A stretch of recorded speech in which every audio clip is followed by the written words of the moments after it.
నమస్తే, welcome to our channel. నేను సిరి. YCP party పరిస్థితి ఏంటి? జగన్మోహన్ రెడ్డి గారి ఆలోచనలు అసలు ఏముంటున్నాయి? 4 రోజులు పర్యటన అని చెప్పేసి ఒక్కరోజు కూడా చేయకుండా బెంగళూరు వెళ్తున్నారు. 40 రోజుల తర్వాత మళ్ళీ కూడా 4 సార్లు అయితే బెంగళూరు వెళ్ళారు. అసలు ఏంటి, వైసీపీని విలీనం చేస్తున్నారా కాంగ్రెస్లో, లేకపోతే ఇంకేమైనా ఎత్తులు వేస్తున్నారా? సో ఈ అంశాన్ని మనకి వివరించడానికి మనతో పాటు ఉన్నారు ప్రముఖ సీనియర్ జర్నలిస్ట్ డాక్టర్ దుర్గావట్లమణి గారు. నమస్కారం. నమస్కారం అండి. మనం ఇప్పుడు చూస్తుంటే వైసీపీ కాంగ్రెస్లో విలీనం అని చెప్పేసి అయితే వార్తలు వస్తున్నాయి. అంటే వైసీపీ పార్టీ మనుగడ ఎటువైపు, జగన్మోహన్ రెడ్డి ఆలోచనలు ఎటువైపు? అసలు 4 రోజులు పర్యటన అని చెప్తారు, 2 రోజులు కూడా చేయరు, వెళ్ళి మళ్ళీ బెంగళూరులో వాలిపోతారు. 40 రోజుల పాలనలో అసెంబ్లీకి అటెండ్ అవ్వకుండా వెళ్ళి బెంగళూరులో 4 సార్లు బెంగళూరుకి వెళ్ళడం జరిగింది. అక్కడ డీకే శివకుమార్ గారితో భేటీ అవుతున్నారని వార్తలు వస్తున్నాయి. అసలు మరి నిజంగానే కాంగ్రెస్లో విలీనం చేసే అవకాశం ఉందంటారా? మీరు చెప్పినట్టుగా ఇప్పుడు జగన్మోహన్ రెడ్డి పరిస్థితి ఏం చేయాలో తెలియని అయోమయ స్థితిలో ఉన్నాడు ఆయన. అంటే ఇప్పుడు కేసుల భయం వెంటాడుతోంది చాలా ఎక్కువగా. దీంట్లో ఇప్పుడు ఒక్కొక్క కేసు బయటకు వచ్చాయంటే జగన్ జైలుకి వెళ్ళడం అయితే ఖాయం. అలాగని కుదురుగా ఉండలేకపోతున్నాడు. ఇటు తాడేపల్లిలో ఉండలేడు, అటు పులివెందుల్లో ఉండలేడు ఆయన. అటువంటి సిచ్యువేషన్లో ఉన్నాడు ఆయన. దీనికి సాయం పక్క నిన్నటి వరకు చెల్లి రోజుకో స్టేట్మెంట్, నువ్వెందుకు పనికిరావు, నువ్వు రాజీనామా చెయ్యని ఆవిడ. ఇటు పక్క చూస్తే చంద్రబాబు నాయుడు గారు శ్వేతపత్రాలు రిలీజ్ చేసి అసలు మొత్తం ఏం జరిగింది ఒక్కొక్క మినిస్టరు బయట పెడుతున్నారు. అంటే ఏ మంత్రి ఏమేం చేశాడు, దానికి జగన్మోహన్ రెడ్డి ఏ రకంగా కారకులయ్యారు, దీని మీదే రోజు మీరు చూసారంటే కనుక అయితే వార్తలు వాటి మీదే ఉంటున్నాయి. అంటే ప్రజల్లోకి నిజాలు వెళ్తున్నాయి. ఈ నిజాలు అనేవి జగన్మోహన్ రెడ్డికి ఇంకా అంటే ఫ్యూచర్లో భవిష్యత్తులో చాలా చేటు చేస్తాయి. ఇప్పటికే నష్టపోయాడు అతను. అంటే తను ఊహించని విధంగా జరిగింది. మొన్న వచ్చిన రిజల్ట్స్ కూడా ఆయన ఎక్స్పెక్ట్ చేయని రీతిలో వచ్చాయి. ఇప్పుడు ఏం చేయాలి అనే దాంట్లో మీరు చెప్పినట్టుగా 4 రోజులు ఇక్కడ ఉంటాడు, 2 రోజులు ఉంటాడు, లేకపోతే పరిగెడతాడు యలహంకకి. యలహంకలో సేఫ్టీ అని అనుకుంటున్నాడు. ఎందుకంటే ఇక్కడ రక్షణ కవచాలన్నీ మాయమైపోయాయి కదా. ఎంత సొంతంగా తను సెక్యూరిటీ పెట్టుకున్నా, Z+ సెక్యూరిటీ ప్రభుత్వం ఇచ్చినా ఆయనలో ఉండే ఆ భయం పోవట్లేదు. దానివల్ల ఇక్కడ ఉండలేకపోతున్నాడు. ప్లస్ మీరు చెప్పినట్టు ఇంకొక పెద్ద విషయం ఏంటంటే అందరికీ పెద్ద దిక్కులాగా డీకే శివకుమార్ కనిపిస్తున్నాడు. ఎందుకంటే డీకే శివకుమార్ అసలు ముఖ్యమంత్రి కావాల్సిన వ్యక్తి, అతన్ని పక్కకు పెట్టి ఇంకొక వ్యక్తికి ఇవ్వటం జరిగింది. కాబట్టి కానీ సెంటర్ ఆఫ్ అట్రాక్షన్ తీసుకుంటే కాంగ్రెస్లో ఈరోజు కర్ణాటక కావచ్చు, లేకపోతే ఆంధ్రప్రదేశ్కి సంబంధించి కావచ్చు, ఎవరికైనా కూడా డీకే శివకుమార్ మీదే ఆధారపడాలి. అంటే సౌత్ మనం మాట్లాడుతున్నాం. ఆ రకంగా చూసుకుంటే డీకే శివకుమార్ తోటి సత్సంబంధాలు పెట్టుకోవటానికి జగన్మోహన్ రెడ్డి ప్రయత్నిస్తున్నాడు. ఎందుకు ప్రయత్నిస్తున్నాడు? ఇప్పుడు కాంగ్రెస్లో డైరెక్ట్గా విలీనం చేయటానికి ఒక పక్క అహం అడ్డొస్తుంది, మరో పక్క గతంలో వాళ్ళని కాదనుకుని వచ్చాడు, మరో పక్క చెల్లెలు షర్మిల ఈరోజు ఏఐసిసి అధ్యక్షురాలుగా ఉంది. ఇప్పుడు చెల్లెల్ని కాదని తనకి ఇమ్మని అడిగితే కాంగ్రెస్ ఇస్తుందా? ఎందుకు ఇస్తుంది? కాదు అంటే ఇప్పుడు తను తీసుకోవాలంటే ఇతని మీద కేసులు ఉన్నాయి, ఇతను ఒక్కడి మీద కేసులు ఉన్నాయా? ఇప్పుడు నిజంగా కాంగ్రెస్లో విలీనం చేసేసాడు అనుకుందాం, వెంటనే మొత్తం కేసులన్నీ ఓపెన్ అయిపోతాయి. వెనక చూస్తే విదౌట్ నో టైం అసలు వెంటనే ఓపెన్ అయిపోతాయి. ఇప్పుడు బీజేపీ తోటి పగలు ఉంటున్నాడు, రాత్రి కాంగ్రెస్తో ఉంటున్నాడు అన్నట్టుగా ఉంది పరిస్థితి.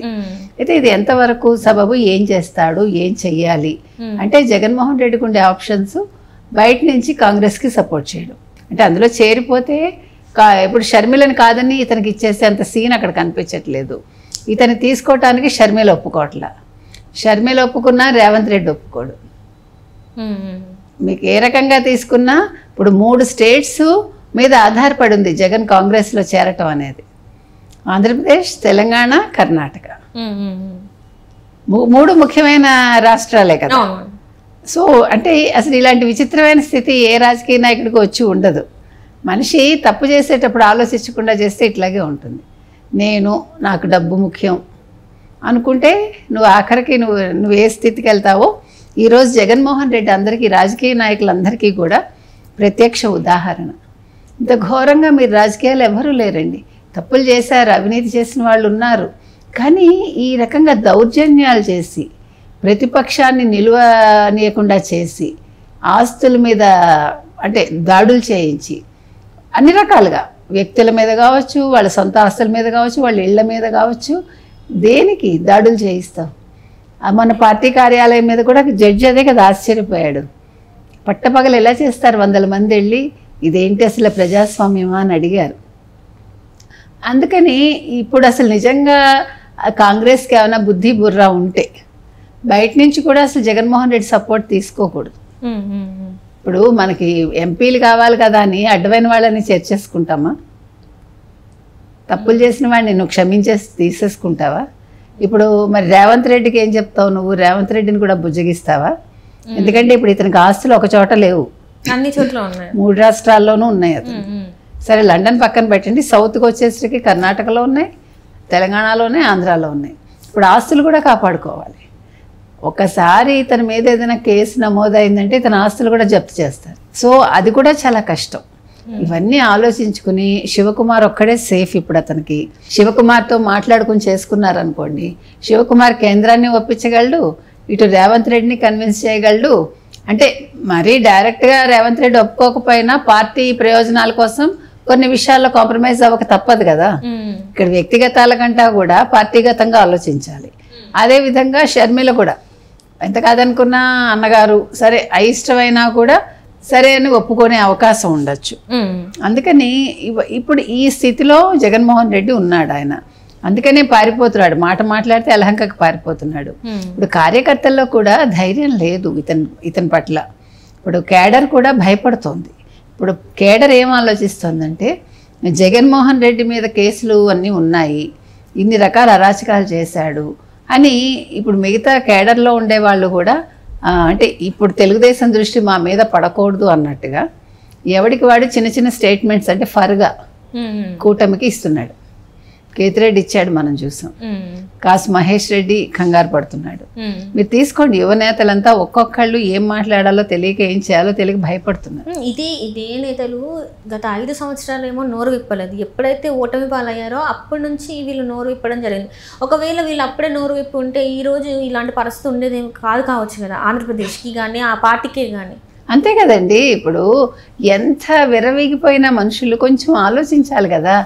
ఎప్పుడూ మంది కాదు, 30 ఏళ్ళు నాది అని అన్నాడంటే ఏమన్నా 30 ఏళ్ళు రుమాలేసి కూర్చున్నాడా జగన్మోహన్ రెడ్డి? ఒకవేళ జగన్మోహన్ రెడ్డి చెప్పాడు అనుకోండి, వీళ్ళందరూ ఏం చేస్తున్నారు? అంత గుడ్డి నమ్మకం ఎలా అంటారు? అదే మేము పథకాలే వాళ్ళు ఆలోచించారమ్మా. పథకాల వల్ల వచ్చే అసలు ఆ ప్రయోజనాలు ఏంటి, దానివల్ల ప్రజలు నిజంగా మనకు ఓటేస్తారనే ఒక అవగాహన లేకుండా మనం బట్టలు నొక్కేసాం వాళ్ళు వేసేస్తారు అనుకున్నారు. అది ఒకటే కాకుండా ప్రజల్ని కూడా ఇబ్బంది పెట్టారు కదా. ఇప్పుడు ఇంకొక రకంగా వాళ్ళని కూడా మోసం చేశాడు. అది ప్రజల దృష్టికి ఎప్పుడైతే వచ్చిందో అప్పుడు వాళ్ళు ఆలోచించి వాళ్ళు నిర్ణయం తీసుకున్నారు. అది లాస్ట్ ఒక 6-7 నెలలుగా జరిగింది. అంటే ఇప్పుడు కాదు, ఎలక్షన్ ముందు 6-7 నెలలుగా ఆ అవగాహన అనేది ప్రజలకు కొద్ది కొద్దిగా వస్తూ వచ్చింది. లేకపోతే వాళ్ళు మోసపోయి ఉండేవాళ్ళు. సో ఏది ఏమైనప్పటికీ ఇవాళ జగన్మోహన్ రెడ్డి ఖచ్చితంగా కాంగ్రెస్ వైపు చూస్తున్నాడు. ఇప్పుడు బీజేపీ పెద్దలతోటి మరి నాటకాలు ఆడతాడా, ఇక్కడ కూడా ఇలాగే నాటకం కొనసాగిస్తాడా, కాంగ్రెస్తో అంటే ఒప్పందాలు పెట్టుకుని బయట నుంచి మద్దతు ఇచ్చి అటు చెల్లెల్ని ప్రసన్నం చేసుకుని ఇటు రేవంత్ రెడ్డిని ప్రసన్నం చేసుకుని ముఖ్యంగా డీకే శివకుమార్ ద్వారా కాంగ్రెస్ పెద్దల్ని ప్రసన్నం చేసుకునే పనిలో ఉన్నాడా చూద్దాం. Right. Thank you so much.